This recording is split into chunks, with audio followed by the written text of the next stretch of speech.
Sejamos todos bem-vindos. A mensagem é do livro Pão Nosso, pelo Espírito de Emmanuel Francisco Cândido Xavier. Vós, entretanto. Mas nós, que somos fortes, devemos suportar as fraquezas dos fracos e não agradar a nós mesmos. Paulo, Romanos 15, 1. Com que objetivo adquire o homem a noção justa da confiança em Deus? Para furtar-se à luta e viver aguardando o céu? Semelhante atitude não seria compreensível. O discípulo alcança a luz do conhecimento a fim de aplicá-la ao próprio caminho. Concedeu-lhe Jesus um traço do céu para que o desenvolva e estenda através da terra em que pisa. Receber o sagrado auxílio do Mestre e subtrair-se-lhe à oficina da redenção é testemunhar ignorância extrema. Dar-se a Cristo é trabalhar pelo estabelecimento de seu reino. Os templos terrestres, por ausência de compreensão da verdade, permanecem repletos de almas paralíticas que desertaram do serviço por anseio de bem-aventurança. Isto pode entender-se nas criaturas que ainda não adquiriram o necessário senso da realidade. Mas vós, os que já sois fortes no conhecimento, não deveis repousar na indiferença ante os impositivos sagrados da luz acesa, pela infinita bondade do Cristo em vosso mundo íntimo. É imprescindível tome cada um os seus instrumentos de trabalho, na tarefa que lhe cabe, agindo pela vitória do bem, no círculo das pessoas e atividades que o cercam. Muitos espíritos doentes, nas falsas preocupações e na ociosidade do mundo, poderão alegar ignorância. Vós, entretanto, não sois fracos, nem pobres da misericórdia do Senhor. Que assim seja. Que assim seja.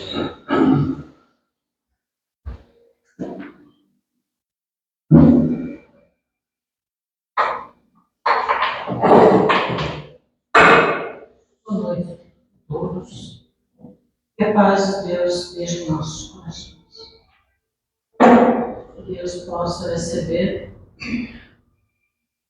as nossas boas intenções, pelas quais nos trouxeram aqui, cada um movido pela emoção,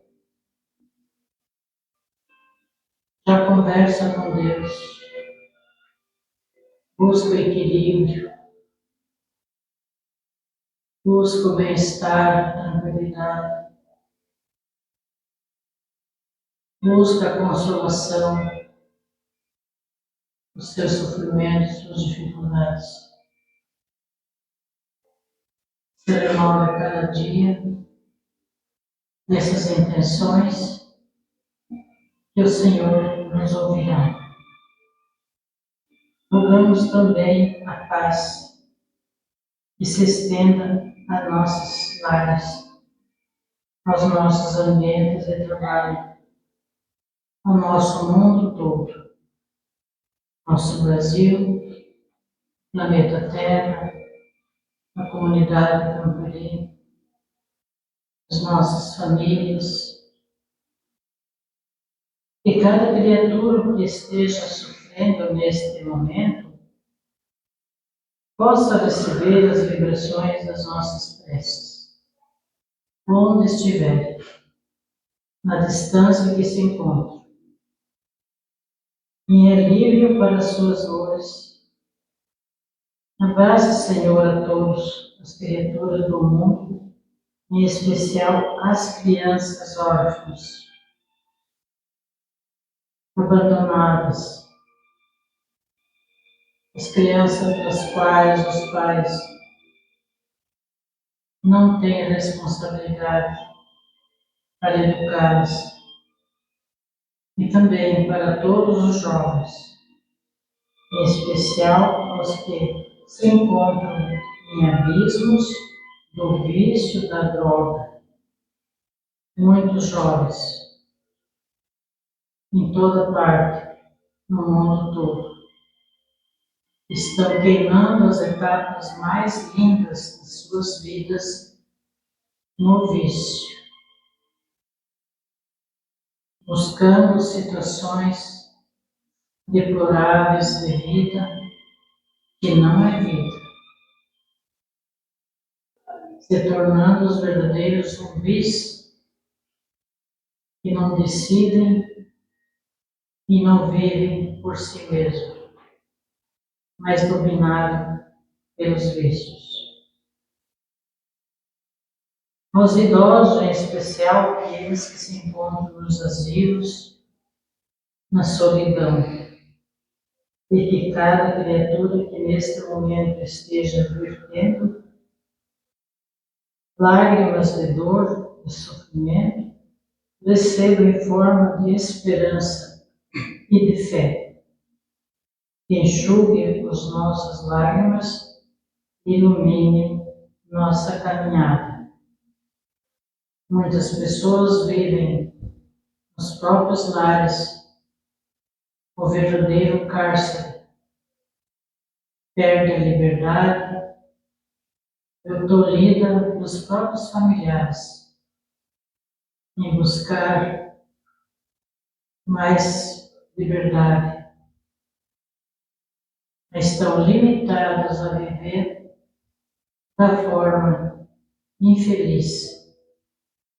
Que Jesus possa olhar para essas pessoas, sejam elas idosas ou enfermas, e possa buscar sempre em Deus. A nossa âncora é Jesus. E assim, que todos os irmãos cujo nome está no livro em cima da nossa mesa, tanto encarnados como desencarnados, e todos os irmãos desencarnados aqui presentes, possam ouvir essa prece que rogamos a Deus em favor de todos. Seja abençoada também a fala da nossa irmã Viviane na palestra de hoje. Que essa palestra sirva de reflexão, inspiração, aprendizado para todos nós que estamos nessa caminhada. Ela possa receber toda a inspiração necessária. Em nome de Deus e Jesus, dando por aberto a doutrinária desse momento. E assim seja. Que assim seja. Pai nosso, que estais no universo, santificado seja teu nome, Senhor. Venha teu reino de amor e de bondade. Faça-se a tua vontade, assim na terra como em toda parte. O pão nosso material e espiritual de cada dia dai-nos hoje e sempre. Perdoa-nos as nossas ofensas, assim como nós perdoamos a quem nos tem ofendido. Não nos deixes entregues à tentação. Livra-nos, Senhor, de todo mal. Porque teu é o reino, o poder e a glória. E assim seja.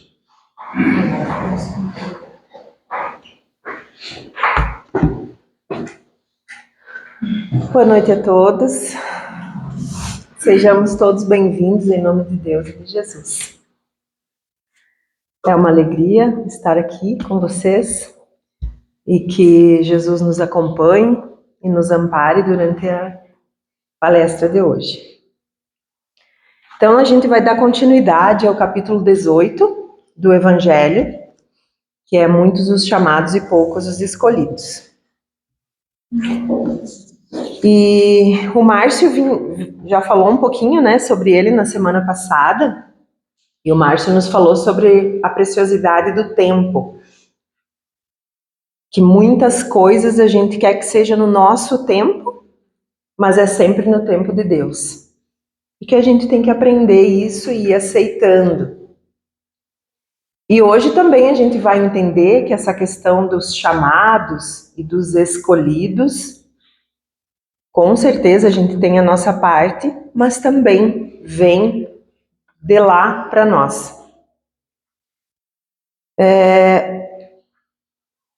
Essa frase pode ser que por muito tempo tenha nos feito pensar de uma forma equivocada sobre ela.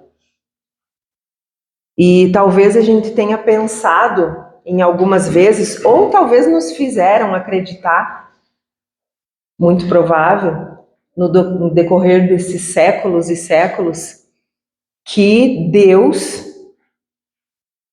talvez ele fosse parcial, né? E aquele Deus punitivo que a gente sempre acreditava lá no passado, que nos fizeram acreditar. E aí sim, nós poderíamos até acreditar que muitos seriam os chamados, mas que Deus escolheria apenas alguns em detrimento de outros.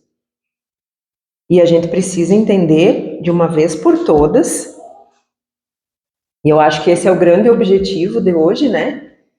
Que isso não existe, nem nunca existiu. Porque se a gente for parar para estudar um pouquinho sobre os atributos de Deus, que inclusive está lá na obra Gênesis de Kardec, a gente vai entender que não tem a menor possibilidade desse Deus que escolhe alguns e deixa outros de lado. Então hoje a gente vai entender de fato o que significa essa frase, que está lá no Evangelho de Mateus, capítulo 22. Então a gente começa a nossa reflexão de hoje com uma frase que diz assim: Deus tem chamado muitas pessoas de fato. E eu acredito que a gente está passando por um momento da humanidade em que a gente talvez nunca tenha visto tanto isso, né?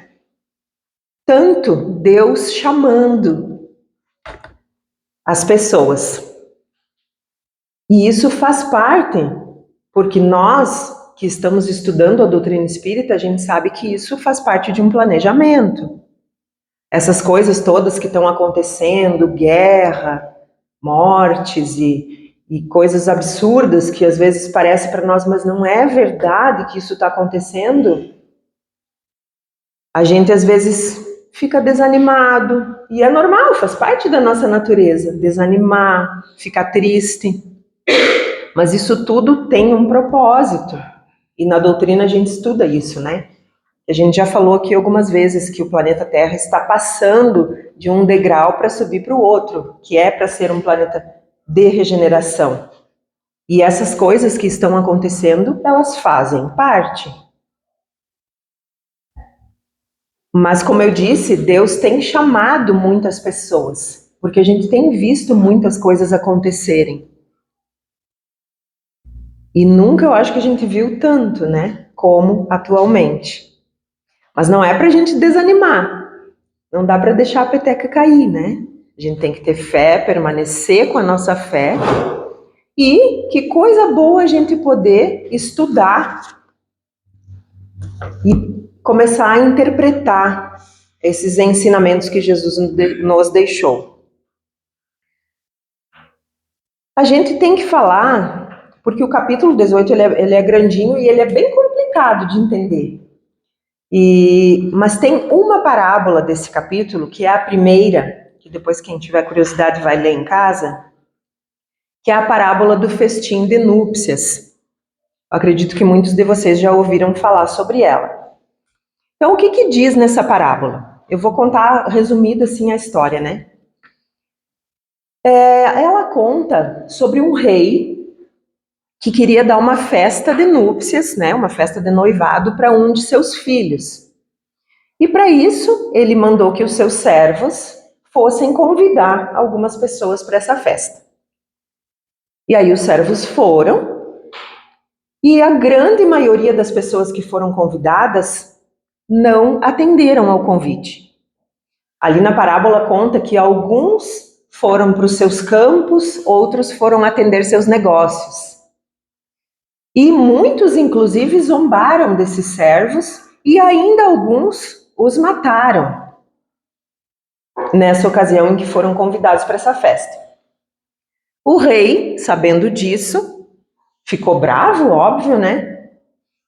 E mandou destruir aquela cidade lá onde esses convidados tinham matado os servos dele. E aí pediram para que outros servos fossem convidar então outras pessoas. Daí o rei falou: vocês podem ir nas saídas aí das cidades e convidem todo mundo, porque eu já mandei matar os bois e o banquete já está pronto e eu quero que tenha gente nessa festa. Aí os servos foram de novo e aí conseguiram trazer muitos convidados. Algumas pessoas boas, outras pessoas más, mas trouxeram.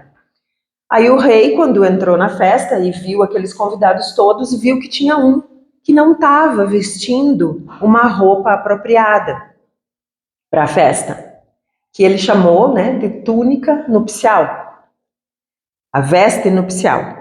E aí ele mandou que retirassem aquela pessoa da festa e que levassem para as trevas. E aí no fim da parábola que ele fala a frase: porque muitos são os chamados e poucos os escolhidos.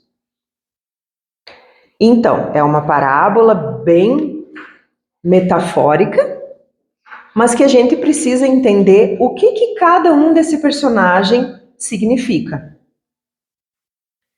Então, o rei é o próprio Deus. O filho para quem ele queria dar a festa era o seu filho Jesus. E a festa era o reino de Deus, que foi todo esse evangelho que Jesus nos deixou. E que ele veio não só falar sobre esse reino, mas ele veio exemplificar. Então Jesus era o filho e a festa era essa mensagem que Jesus nos deixou.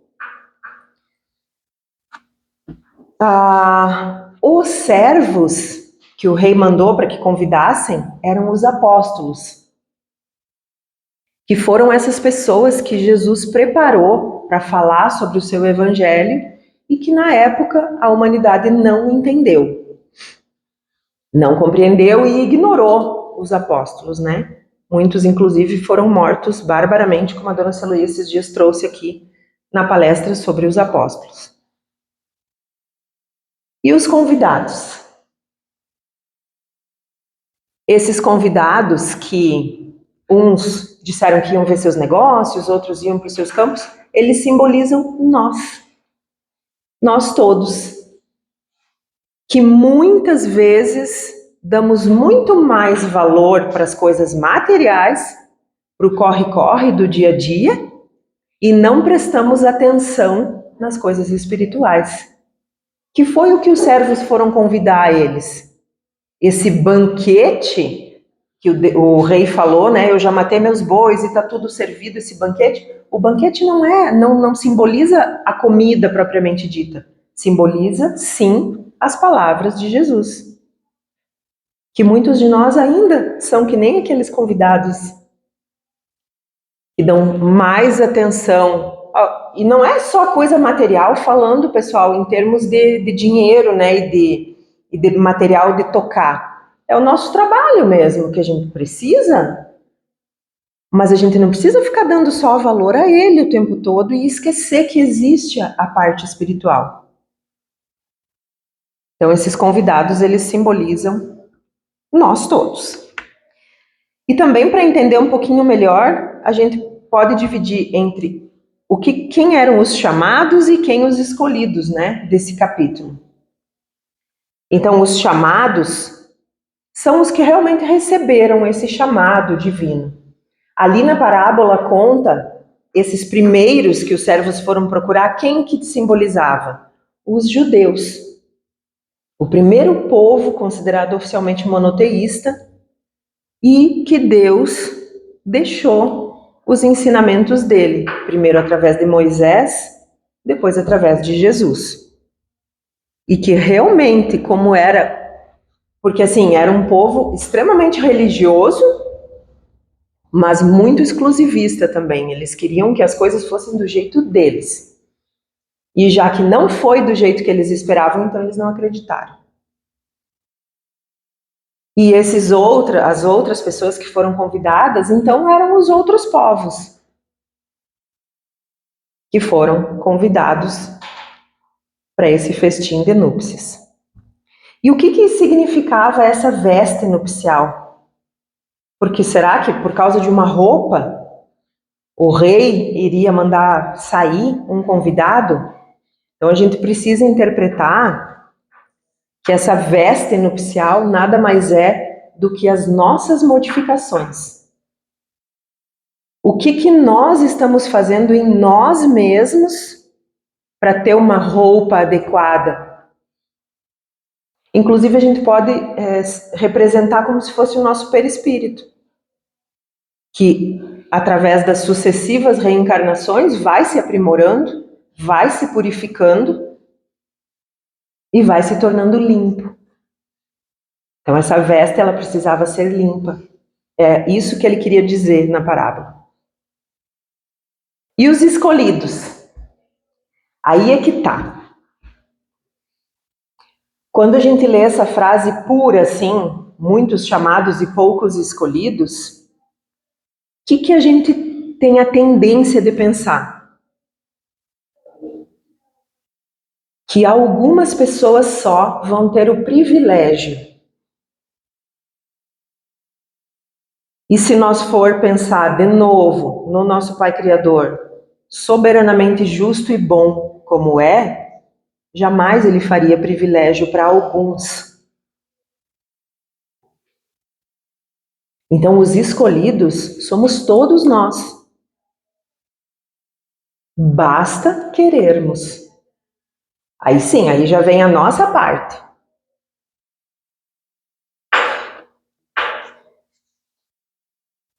E a doutrina espírita entra em tudo isso para nos esclarecer.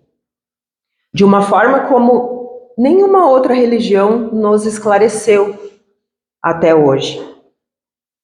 Porque a doutrina espírita, ela nos esclarece todos os ensinamentos de Jesus, tirando esse véu dessa fantasia de que nós, lá atrás, nós acreditávamos.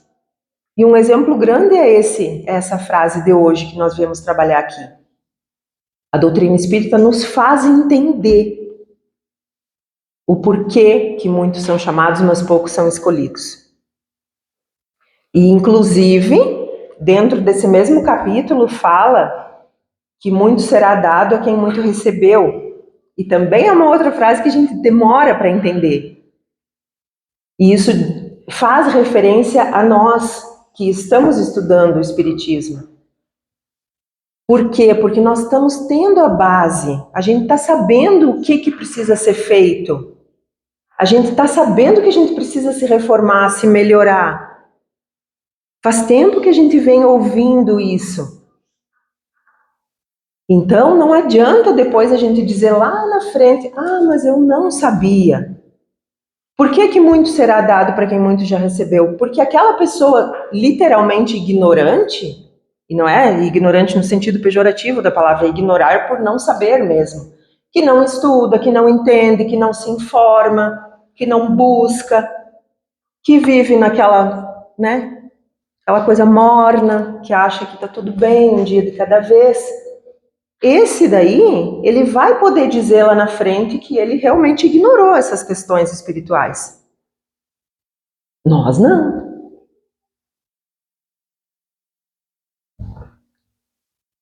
E ainda nesse mesmo capítulo fala que se reconhece o cristão, e aqui a gente já amplia, não é mais só o espírita, mas o cristão. Então, todo aquele que acredita em Jesus por suas obras. E aí tem uma pergunta bem interessante para nós todos que é assim, Kardec fez essa pergunta. Se entre os chamados para o Espiritismo, muitos se transviaram, quais os sinais pelos quais reconheceremos os que se acham no bom caminho? Então, como é que a gente vai saber se a gente está indo num bom caminho. E aí ele responde aqui dentro do Evangelho, aí já no capítulo 20, que fala sobre os trabalhadores da última hora, ele responde: vós os reconhecereis pelos princípios da verdadeira caridade que eles professarão e praticarão. Vós os reconhecereis pelo número das aflições às quais eles terão levado consolações. Eles quem? Essas pessoas que querem saber se estão no bom caminho ou não. Vós os reconhecereis pelo seu amor ao próximo, pela sua abnegação, pelo seu desinteresse pessoal. Vós os reconhecereis, enfim, pelo triunfo dos seus princípios, porque Deus quer o triunfo da sua lei. Desinteresse pessoal. Ou seja, aquela pessoa que primeiro pensa no bem do outro, para depois no seu.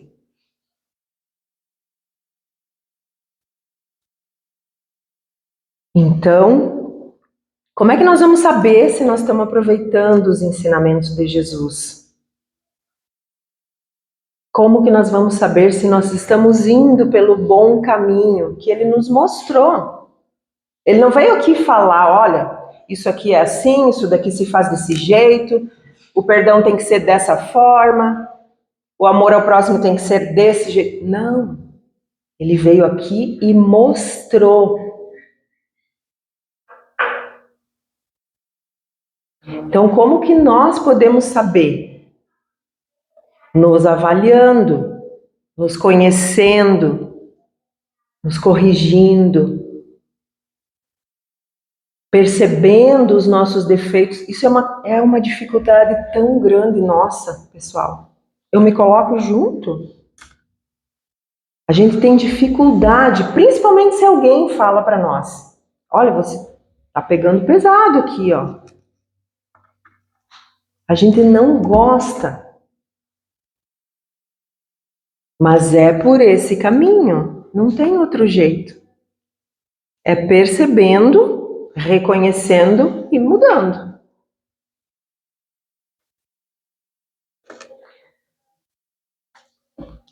Eu trouxe aqui um exemplo, porque sempre é bom a gente trazer para o nosso dia a dia. Falar sobre essas parábolas que aconteceram, né, que Jesus falou há 2000 anos atrás, e trazer para o nosso cotidiano. Então eu trouxe um exemplo que diz assim, ó, é um anúncio, tá? Procuram-se. Quase todos sabem, mas poucos fazem. Nas portas das fábricas, as tabuletas anunciam: procuram-se trabalhadores para diversas atividades. Não se apresentar sem as devidas qualificações. E a fila de candidatos às vagas torna-se imensa. São muitos os que, acreditando possuírem os requisitos para a função, vêm em busca desse trabalho. Todavia, poucos são os que verdadeiramente apresentam as condições exigidas.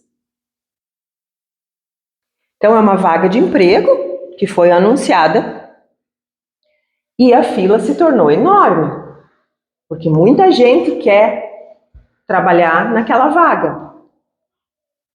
E naquela fila, será que tem alguém que pensa assim, eu não vou conseguir, porque eu não tenho as qualificações? Não!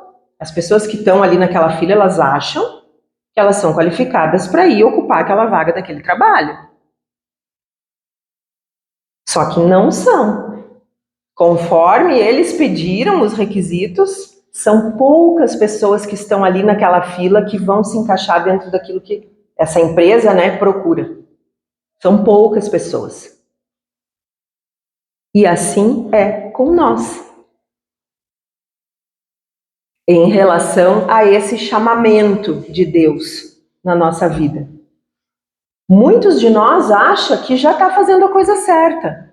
Porque eu ajudo fulano ali, eu faço uma caridadezinha aqui. Só que nós não temos ainda as qualificações necessárias para ser um escolhido. Nós não temos. E estamos longe. Temos que trabalhar bastante. Então, esse exemplo é algo que a gente se coloca aqui, nesse lugar. Assim como as fábricas procuram pessoas para ocupar aquelas vagas, é a mesma coisa nós, em relação a vivenciar os exemplos e os ensinamentos que Jesus nos deixou. Mas isso não significa que nós não estamos sendo chamados a todo momento. Nós estamos. Os convites de Deus para nós são infindáveis. Nunca Ele vai parar de nos convidar. Mas esse convite nós temos que entender que é para nossa renovação pessoal. É dentro de cada um que esse convite está sendo feito. E através de seu filho, que fala na parábola do festim, né? Que o rei queria dar uma festa para o seu filho. Então Deus também é assim conosco, através do seu filho, Jesus, que veio para nos mostrar a direção. Mas a gente teima em não seguir a direção.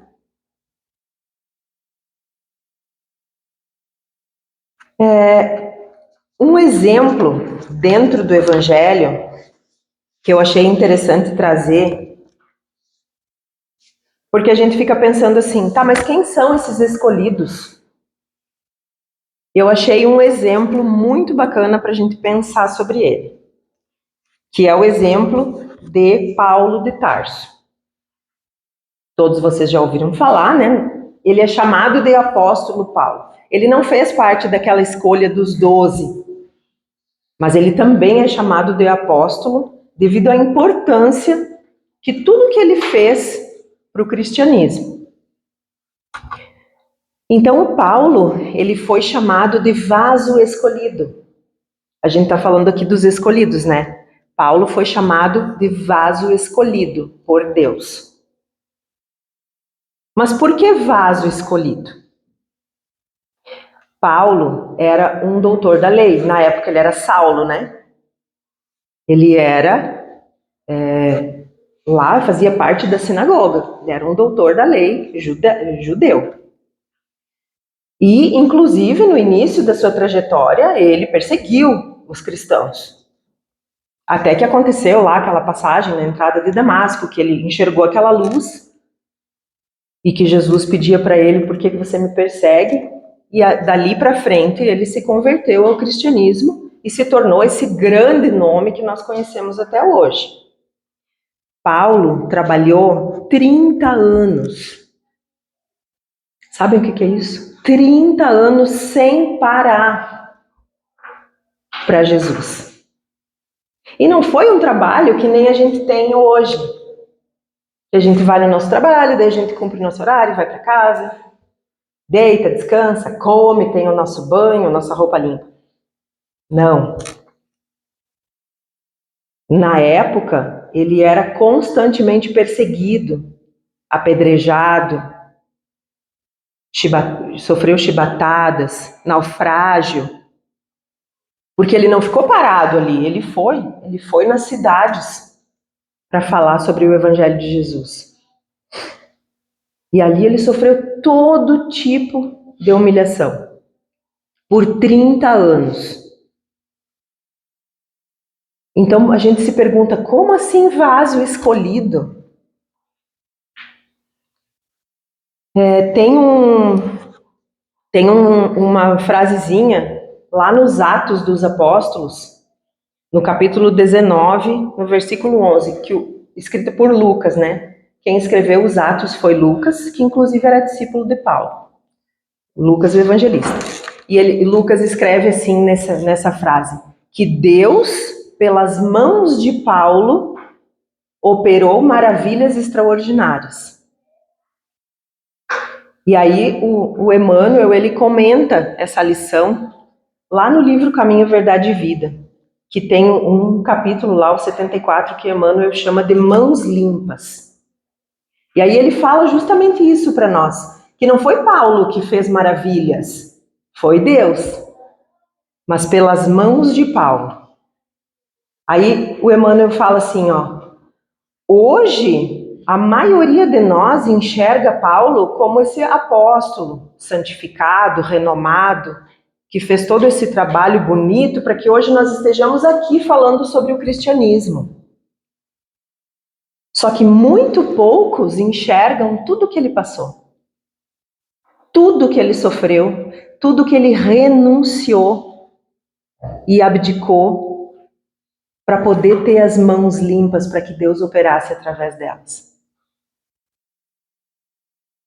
Então isso não é um escolhido, não é um exemplo de escolhido, se bem que a gente também pode enxergar pelo lado de que ele escolheu. Essa foi uma escolha de Paulo, de servir a Jesus, não importando por que tipo de dificuldade ele fosse passar.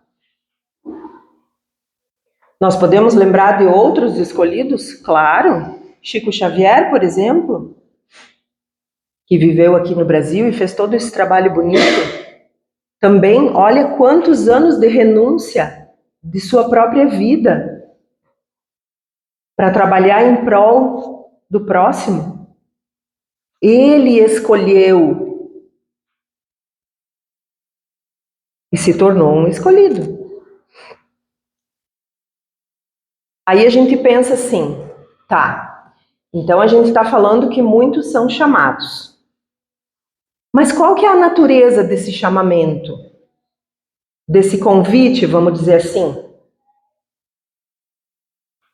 E aí a gente vai pensar que esse chamamento de Deus para as pessoas é só algo grandioso, como foi o de Paulo, por exemplo, ou como foi o de Chico Xavier, ou como é o de Divaldo Franco, que está fazendo um trabalho que a gente enxerga, que a gente vê, que a gente admira, que a gente dá valor.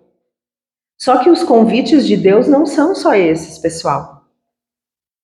A gente tem que entender que esses convites e esses chamamentos, eles estão no nosso dia a dia e a gente não percebe.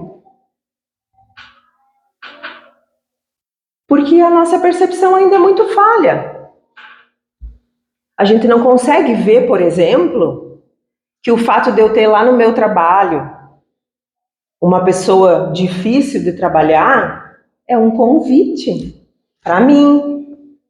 Por que um convite para mim? Lógico, porque eu preciso ver o que eu tenho que melhorar em mim para poder conviver melhor com aquela pessoa. Quando eu tenho um familiar, um filho rebelde às vezes, ou um companheiro, enfim, difícil, e que está sempre batendo de frente comigo, ali está o convite. Mas a gente acha que não, que isso é sofrimento na vida da gente, que cruz que eu carrego. Ali é um chamamento. Para eu poder corrigir em mim o que tem, porque eu não vou poder corrigir o outro. Não tem como. A gente acha que pode, né, durante algum tempo, mas não consegue. Mas em mim, sim, eu posso corrigir. Para poder conviver em harmonia com aquela pessoa que está ali, porque eu estou sendo testada. Esses convites a gente tem que começar a perceber. Para quê? Para que nós possamos nos tornar um escolhido. Então, eu é que me escolho. Não é Deus que vem aqui e diz assim, não, esses aqui eu não quero e esses aqui eu quero. Isso nunca existiu. Então, a escolha está dentro de cada um de nós. E, na verdade, esses chamados nada mais são para nos ajudar na nossa evolução. Para nos empurrar, praticamente, para a nossa evolução espiritual. É para isso que são feitos esses chamados.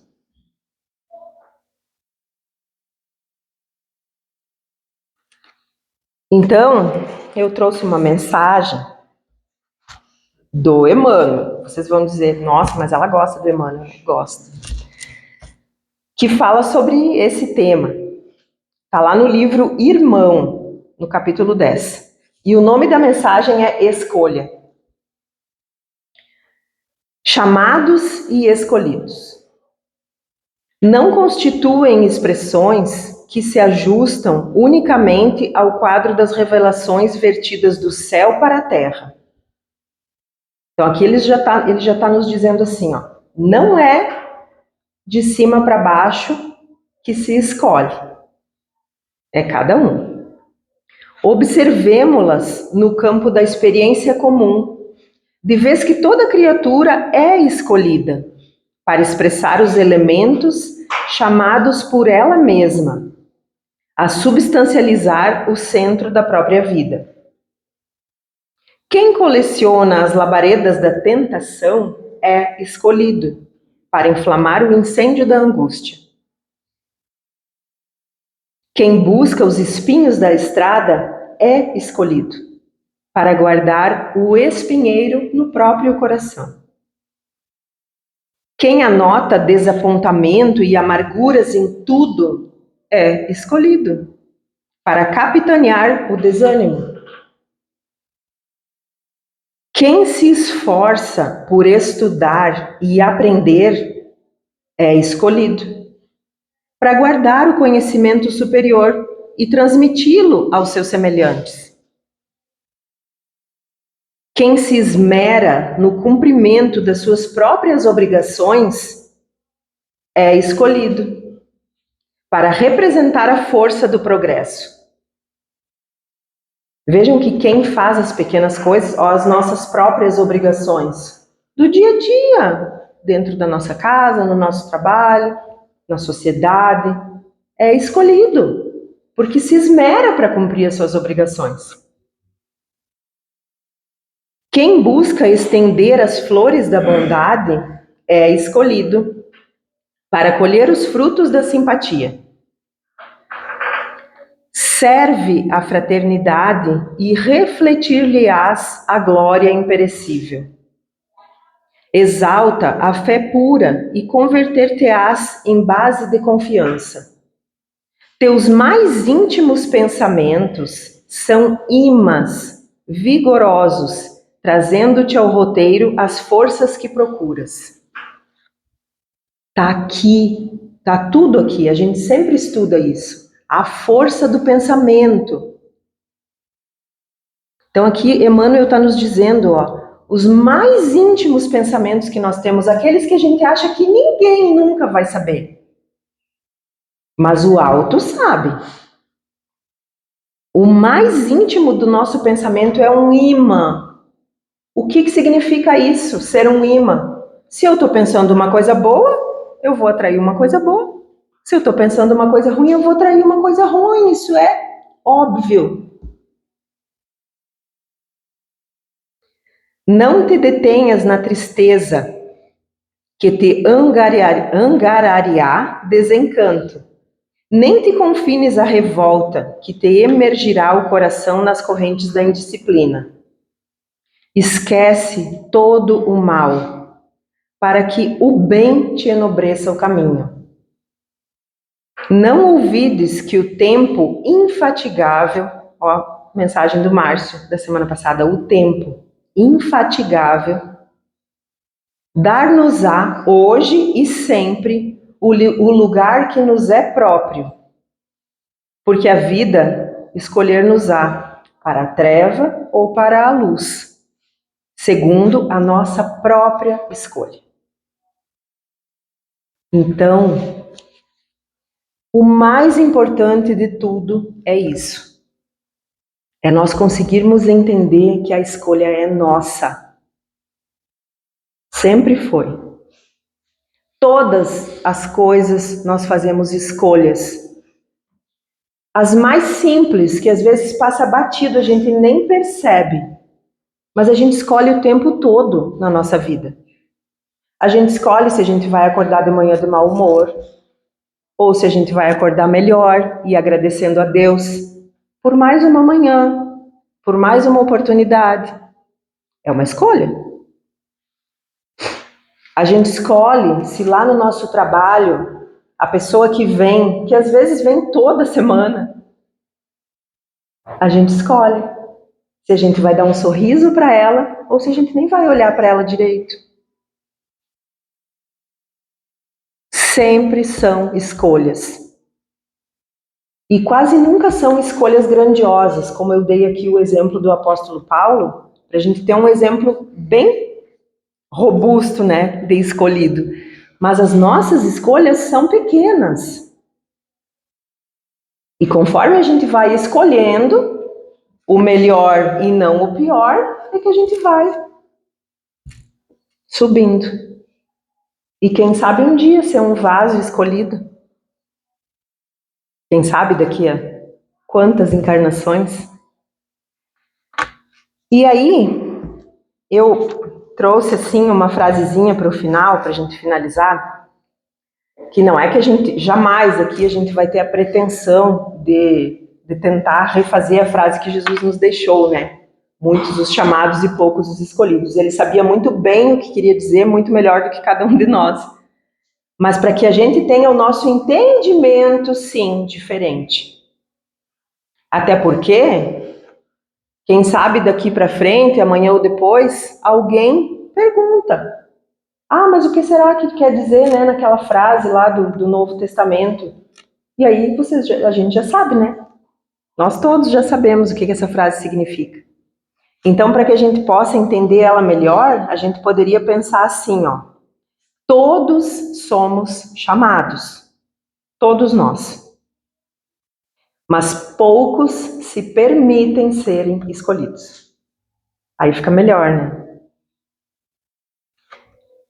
Então, eu espero que cada um possa refletir a respeito das nossas escolhas e sempre pensando que a nossa reforma moral, a nossa reforma íntima, que é um dos grandes objetivos da doutrina espírita, não é algo grande que a gente pensa num dia. Ah, eu não vou mais, né? Eu vou ser uma pessoa paciente daqui para frente. Isso é uma coisa minha, que eu tenho bastante dificuldade de ter paciência. Amanhã eu vou ser uma pessoa paciente. Não é assim. É um caminho longo, é um caminho difícil. Na teoria é fácil, mas na prática nem tanto. Mas que a gente precisa persistir. A gente precisa perseverar. Uma grande coisa já é conseguir reconhecer isso em nós.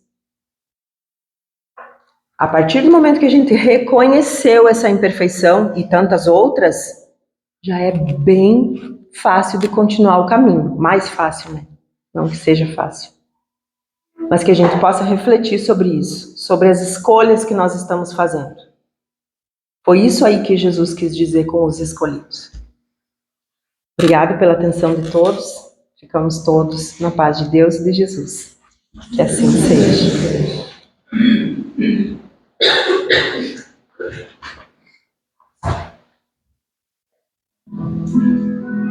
Se encerramos